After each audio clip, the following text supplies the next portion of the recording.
2 வெங்காயம் வந்து சீவி வச்சுருக்கேன், 2 கேரட் எடுத்து சீவி வச்சுருக்கேன், பச்சை மிளகாய் 2, ஒரு குடமிளகாய், கொஞ்சம் பீன்ஸு. இப்போ இந்த கேரட்டு, பீன்ஸு, குடமிளகாய், பச்சை மிளகாய், வெங்காயம் இப்போ இதை வதக்கி நான் உங்களுக்கு ஊத்தாப்பம் செய்கிறது எப்படின்னு காட்டுறேன். துருவி வச்சுருக்க வெங்காயம்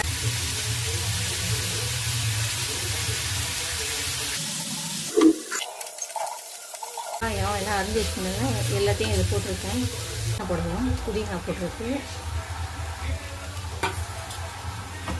கப்பு மாவு எடுத்துருக்கேன், 2 கப்பு மாவு போட்டிருக்கேன்ல.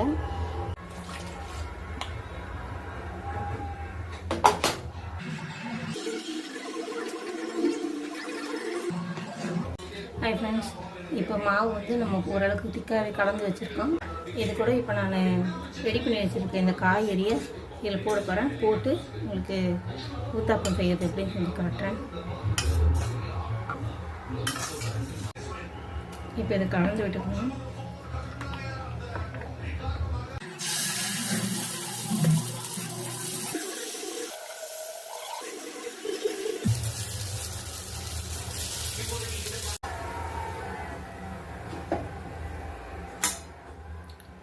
ஹாய் ஃப்ரெண்ட்ஸ், கோதுமை மாவு ஊத்தப்பம் ரெடி.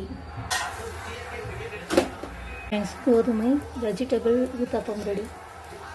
ட்ரை பண்ணி பாருங்கள். உங்களுக்கு பிடிச்சிருந்தா லைக் பண்ணுங்கள், ஷேர் பண்ணுங்கள், கமெண்ட் பண்ணுங்கள். மறக்காமல் என்னுடைய சேனலுக்கு சப்போர்ட் பண்ணுங்கள். தேங்க்யூ ஃபார் வாட்சிங் ஃப்ரெண்ட்ஸ்.